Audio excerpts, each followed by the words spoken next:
Stock మార్కెట్లో invest చేసి మీ డబ్బులు డబుల్ చేసుకోవాలనుకుంటున్నారా? విజయవాడలో జరిగే సుందరరామిరెడ్డి గారి లైవ్ సెమినార్ కి అటెండ్ అవ్వండి. Welcome to Suman TV. నేను మీ సుమటి వినాగ్. మీర్పేటలో జరిగినటువంటి ఇన్సిడెంట్లో కొత్త కథనాలు అయితే మనం వింటూ ఉన్నాము. అయితే దానికి సంబంధించినటువంటి పూర్తి అప్డేట్ ఏంటి, ఏం జరిగింది, అండ్ ముక్కలుగా నరికి చంపటం అనేది, దానికి సంబంధించినటువంటి వాటిల్లో వెనుకున్నటువంటి కీలక ఆధారాలు ఏంటి అనేది ఈరోజు మనతో పాటు హైకోర్టు అడ్వకేట్ అలగర్ రవీంద్రనాథ్ గారు ఉన్నారు. అది వారి మాటలు తెలుసుకుందాం. Hello sir. హాయ్ అండి నాగరాజ్ గారు. సార్, మీర్పేటలో జరిగినటువంటి ఇన్సిడెంట్ చాలా కలకలం రేపిందని చెప్పేసి చెప్పాలి. యాక్చువల్గా జరిగింది ఏంటండి అసలు? పుట్ట గురుమూర్తి, పుట్ట వెంకటమాధవి ఇద్దరు దంపతులు కలిసి గడిచిన కొద్ది రోజులుగా ఈ యొక్క మీర్పేటలో ఉన్న వెంకటరమణ కాలనీలో వీళ్ళు నివాసం ఉంటున్నారు. అయితే మొన్న జనవరి 16 అంటే సంక్రాంతి తరువాత తనకు కనిపించట్లేదని వెంకట సుబ్బమ్మ అంటే వెంకటమాధవి వాళ్ళ మదర్ వెంకట సుబ్బమ్మ పోలీస్ స్టేషన్లో కంప్లైంట్ చేసిన తర్వాత పోలీసులు వెంకటమాధవిని మిస్సింగ్ కేసుగా నమోదు చేశారు.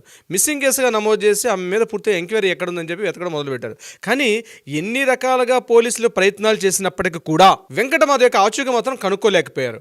అయితే దీనికి సంబంధించి పుట్టా గురుమూర్తి ఎవరైతే ఉన్నారో ఈ వెంకటమాధవి యొక్క హస్బెండ్ని పోలీసులు కస్టడీలో తీసుకొని ఇంటరాగేట్ చేసినప్పుడు అతడు కొన్ని విస్తుపోయి నిజాలు చెప్పాడు. అంటే ఒక్కొక్కసారి ఒక్కొక్క రకం సంబంధం చెప్పాడు. అంటే నేను తనను చంపేశానని, ఆ యొక్క డెడ్ బాడీస్ పార్ట్స్ ఏవైతే ఉన్నాయో చెరువులో పడేశారని రకరకాల కథనాలు ముందుగా చెప్పడం జరిగింది. తర్వాత అతను పోలీసులుగా సవాల్ విసిరాడు.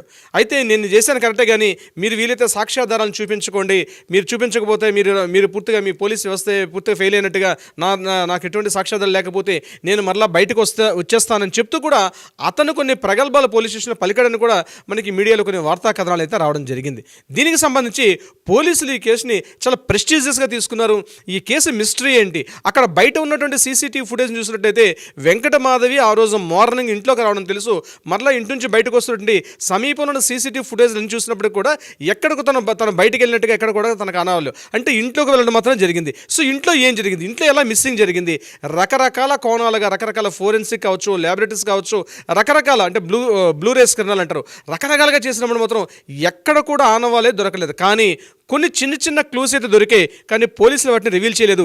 ఈరోజు మార్నింగ్ పోలీసులు అవి రివీల్ చేస్తే విస్తుపోయే నిజాలు, నాగరాజు గారు, భయంకర నిజాలు, ఒళ్ళు గగుర్పాటు చెందిన నిజాలన్నీ ఒక్కడొక్కటి పోలీసులు చెప్తుంటే ఆశ్చర్యపోవడం ప్రజలు అవుతుంది. ఏ రకంగా అంటే ఆ బాడీని మార్నింగ్ ఏదైతే సంక్రాంతి ఉదయం నాడు చిన్న గొడవ జరిగింది భార్యాభర్తల మధ్యలో, నేను కాస్త వివరంగా చెప్పే ప్రయత్నం చేస్తాను.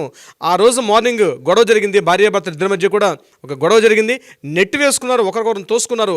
ఆ తోసుకున్న క్రమంలో గట్టిగా నెట్టివేయడంతో గురుమూర్తి ఇమ్మీడియట్గా ఆమె అక్కడ పడిపోయి స్పృహ కోల్పోయిన తర్వాత ఇతను ఆల్రెడీ ఎక్స్-ఆర్మీగా పనిచేసినట్టు ఒక ఆర్మీ ఆఫీసర్గా పనిచేశాడని చెప్పడంతో ఇతను కొంత దాని మీద అవగాహన ఉంది. ఇప్పుడు చనిపోయిందో స్పృహ కోల్పోయింది చూస్తే ఇంకా కొద్దిగా ప్రాణం ఉన్నటువంటి సమయంలో తన మీద దిండు పెట్టి, అంటే ముఖంపై దిండు పెట్టి ఆమెను పూర్తిగా చంపేయడం జరిగింది. చంపేసిన తర్వాత అక్కడితో అతని యొక్క కక్ష పూర్తయిందంటే అక్కడితో మొదలైంది. యాక్చువల్గా ఏం జరిగింది అంటే అతను ఒక్కొక్కటి పోలీసుల స్థాయిలో పోలీసులు ఇంటరాగేట్ చేసినప్పుడు పోలీసులు చెప్తుంటే అతడు చేసిన దారుణ మరణకాండ ఎలా చెప్తున్నారంటే, బహుశా ఈ వీడియోలో చెప్పడం కొంత అభ్యంతరకరమైనప్పుడు కూడా తప్పనిసరి పరిస్థితులను మీతో షేర్ చేసుకుంటున్నాను నాగరాజు గారు.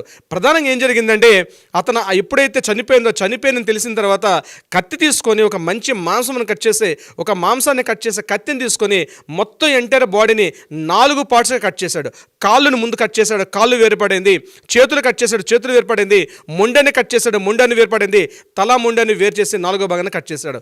ఈ 4 భాగాలు కట్ చేసిన తర్వాత ఆ ఓన్లీ లెగ్స్ పార్ట్ ఏదైతే ఉందో ఒక డ్రమ్ము తీసుకొని డ్రమ్ములో వాటర్ హీటర్ పెట్టి ఆ యొక్క ఎంటైర్ బాడీస్ని ఉడికించడం మొదలుపెట్టాడు. అంటే వాటర్ హీటర్ తోటి బాయిల్ని ఉడికించేసి ఒక్కొక్క పార్ట్ని ఉడికించడం మొదలుపెట్టాడు.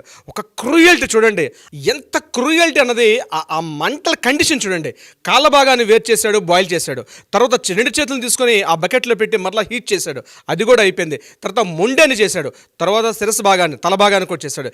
ఈ 4 పార్ట్స్ కంప్లీట్గా బాయిల్ అయిపోయిన తర్వాత వాటిని ఏం చేశాడంటే కంప్లీట్గా ఈ చూడండి, ఈ టెంట్ హౌస్ వాళ్ళు ఇస్తారు, రెంట్ హౌస్ ఇచ్చండి, పెద్ద స్టవ్స్ ఉంటాయి. ఆ స్టవ్ల పైన ఈ ఉడికించినటువంటి భాగాలు ఏవైతే ఉన్నాయో వాటిని డైరెక్ట్గా పెట్టి చికెన్ కబాబ్స్ చేసినట్టుగా డైరెక్ట్ ఫ్లేమ్ మీద ఆ బాయిల్ అయినటువంటి ఏవైతే పార్ట్స్ ఉన్నాయో ఆ పార్ట్స్ని కంప్లీట్గా డ్రై చేయడం మొదలుపెట్టాడు. అంటే కంప్లీట్గా ఫైర్ చేయడం మొదలుపెట్టాడు. ఫ్రై చేస్తున్నప్పుడు స్మెల్ వస్తే ఎక్కడ ఇబ్బంది అవుతుందని చెప్పి కంప్లీట్గా ఇంట్లో ఉన్న కిటికీలు, ద్వారాలు, అన్ని యొక్క కిటికీలన్నీ ఓపెన్ చేసి ఒక స్టాండింగ్ ఫ్యాన్ తీసుకొని మొత్తం బయటని ఏరి పంపించాడు. అంటే ఎక్కడ స్టోర్ అయితే ఆ యొక్క స్మెల్ ఎక్కడైనా రూమ్లో పట్టేస్తుందేమో అని ఎంత ప్రీ ప్లాన్డ్గా చేశాడు. దాని తర్వాత పూర్తిగా కాలిపోయి బూడిదైపోయిన స్థితిలో తన ఇంట్లో ఉన్నటువంటి ఒక స్ట్రాంగ్ ఐరన్ రాడ్ని తీసుకొని ఎక్కడెక్కడ బోన్స్ అయితే ఖచ్చితంగా ఫైర్ అవడం చాలా కష్టం, చాలా టైం తీసుకుంటుంది. అందుకని చెప్పి ఆల్రెడీ సగం కాలినటువంటి బోన్స్ ఏవైతే ఉంటుందో ఐరన్ రాడ్ తోటి మొత్తం బాడీస్ స్కిన్ అంతా కాలిపోయిన తర్వాత లోపల ఉన్నటువంటి ఇంటర్నల్ ఆర్గన్స్ అని కాలిపోయిన తర్వాత ఏదైతే బోన్స్ మిగిలాయో ఆ బోన్స్ని పూర్తిగా ఇంట్లో ఉన్న రాడ్ తీసుకొచ్చి చూర్ణం మాదిరి చేసేసాడు. అంటే పౌడర్, అంటే చూర్ణం అంటారు, పౌడర్ అయిపోయింది కంప్లీట్గా. ఈ పౌడర్ అయిపోయిన మొత్తాన్ని తీసుకొని ఈ ఒక బకెట్లో వేసుకొని ఆ బకెట్లో ఈ పౌడర్గా మారిపోయిన ఎంటైర్ బాడీని ఈ పౌడర్ అయిపోయిందని తీసుకొని తన బైక్ మీద ఆ పౌడర్ని ఎక్కించుకొని తిన్నగా ఊరి చివరికి వెళ్ళి ఆ మీరిపేట బయట ఉన్న చెరువులో చల్లుకుంటూ పోయాడు కంప్లీట్గా పూర్తిగా. ఈ మొత్తం చేయడానికి ఉదయం 8 గంటలకు మొదలుపెట్టినటువంటి ఈ క్రతు ఏదైతే ఉందో సాయంత్రం 6 గంటలకు పూర్తి చేశాడు. అమానుషంగా ఒక నరరూప రాక్షసుడు ఒక మానవ రూపంలో ఉండి ఒక మేకవన్నే పులి అంటారు చూస్తారండి, ఆ వెంకట మాధవి పాలడితో ఒక పెద్ద మృగం మాదిరిగా తయారై ఈ ఎంటైర్ క్రతు అంతా కూడా చెప్తుంటే పోలీసులు అక్కడ ఉండి వాంతులు చేసుకునే పరిస్థితికి వచ్చేవాడు. చెప్తుంటే ఎలా చేశాను అలా చేశాను చెప్తుంటే కూడా పోలీసుల స్థాయిలో ఇంటరాగేషన్ చేసినప్పుడే అప్పుడే బయటకు వచ్చేది. ఎందుకంటే మిలిటరీ శరీరం కదా, ఆల్రెడీ ఒక ట్రైనింగ్ అయిన బాడీ కాబట్టి మామూలు స్థాయికి ఎందుకు లొంగుతుంది. సో పోలీస్ స్థాయిలో వాళ్ళు పూర్తిగా వాళ్ళు చేయాల్సిన పని చేసినప్పుడే అప్పుడు ఒక్కొక్క విషయం వెలుగులోకి వచ్చింది. అయితే ఈ విషయాన్ని కన్ఫర్మ్ చేయడానికి సంబంధించి అతని యొక్క వాంగ్మూలాన్ని తీసుకున్నారు. కానీ దీనికి సంబంధించిన సైంటిఫిక్ ఎవిడెన్స్ ఏదైతున్నాయో దీనికి సంబంధించి ఆల్రెడీ ఫోరెన్సిక్ ల్యాబ్స్కి ఈ యొక్క రిపోర్ట్స్ పంపించడం జరిగింది. అదేవిధంగా బ్లూ రేస్ అంటారు, అంటే ఎక్కడెక్కడైతే ఈ మాంసపు యొక్క ఈ పార్ట్స్ ఎక్కడ ఇంట్లో ఉంటే ఆ రేస్ ప్రెడిక్ట్ చేసినప్పుడు ఆటోమేటిక్గా అవికి ఐడెంటిఫికేషన్ చేస్తుంది. అటువంటి మోడర్న్ టెక్నాలజీ కూడా వాడారు. ఎందుకంటే వాడు పూర్తిగా ఇంట్లో ఉన్న ప్రతి పార్ట్ కూడా ఎంటైర్ క్లీనింగ్ చేసేసి ఎక్కడ చేస్తే ఎలా చేస్తే స్నిఫర్ డాగ్స్ కూడా దొరకకుండా ఏ రకంగా చేస్తే దీన్ని పూర్తిగా క్లోజ్ చేయొచ్చు అన్ని రకాల ప్రయత్నాలు చేసి పూర్తిగా ఎంటైర్ ఒక బాడీని ఒక అక్షరాల 35 సంవత్సరాల ఒక వనిత యొక్క బాడీని ఒక మహిళ మృతదేహాన్ని పూర్తిగా ఆయన మాయం చేసేసాడు తనకున్నటువంటి దారుణటువంటి మెంటాలిటీ కండిషన్ తోటి. అయితే ఇక్కడితో అయిపోలేదు. ఈ విషయాన్ని పోలీసులు ఇంకా పూర్తిగా ఇంటరాగేషన్ చేస్తుంటే ఈ యొక్క రిపోర్ట్స్ వచ్చినప్పుడు మాత్రమే ఈ యొక్క టాలీ చేసి దీన్ని కోర్టులో ప్రవేశపెడితే వస్తుంది. అయితే నిందితుడికి కఠినమైన శిక్షలు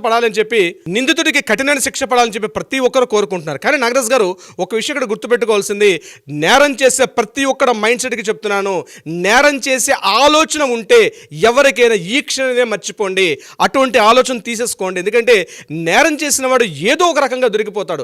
ప్రధానంగా ఇక్కడ అతన్ని పట్టించినటువంటి ఆనవాళ్ళు ఏమిటయ్యా అంటే ఏకైక కారణం, ఎప్పుడైతే ఫైర్ చేస్తున్నాడో తన బాడీకి కూడా తనకు తెలియకుండా ఆ ఫైర్ చేసే క్రమంలో అక్కడక్కడ తనకు గాయాలయ్యాయి. ఆ గాయాలని పట్టి వీళ్ళు ఎంక్వైరీ చేస్తే అప్పుడు మొత్తం వెలుగులోకి వచ్చింది ఈ యొక్క స్టోరీ మొత్తం కూడా. అంటే ఒకటి గుర్తుపెట్టుకోవాలి నాగరాజు గారు, ఎన్నో క్రైమ్స్ జరుగుతుంటాయి కానీ ఇట్లాంటి సంఘటన ఏదైతే ఉందో బహుశా నాకు తెలిసి నా ఇన్నేళ్ళ సర్వీసెస్లో ఎక్కడ కూడా 30 ఏళ్ళ చరిత్ర నేను చూస్తున్నాను, 30 ఇయర్స్లో ఎక్కడ కూడా నేనైతే వినలేదు నాగరాజు గారు. ఇటువంటిది ఒకటి జరిగిందని కూడా బహుశా పుస్తకాలు ఎక్కడో చదివాలో తప్పించి మన రాష్ట్రంలో అది ఇంత సిటీలో మన హైదరాబాద్లోని మహానగరంలో ఇంత జుగుప్సాకరటువంటి ఇంత దారుణటువంటి ఒక మరణ కాండ అంటారు దీన్ని. యాక్చువల్గా ఇంత దారుణాన్ని కృతికి పాల్పడంటే అట్లాంటి వ్యక్తి సిటీలో నిలబడడానికి అతను జీవించడానికి కూడా హక్కు లేని నేను కోరుతాను.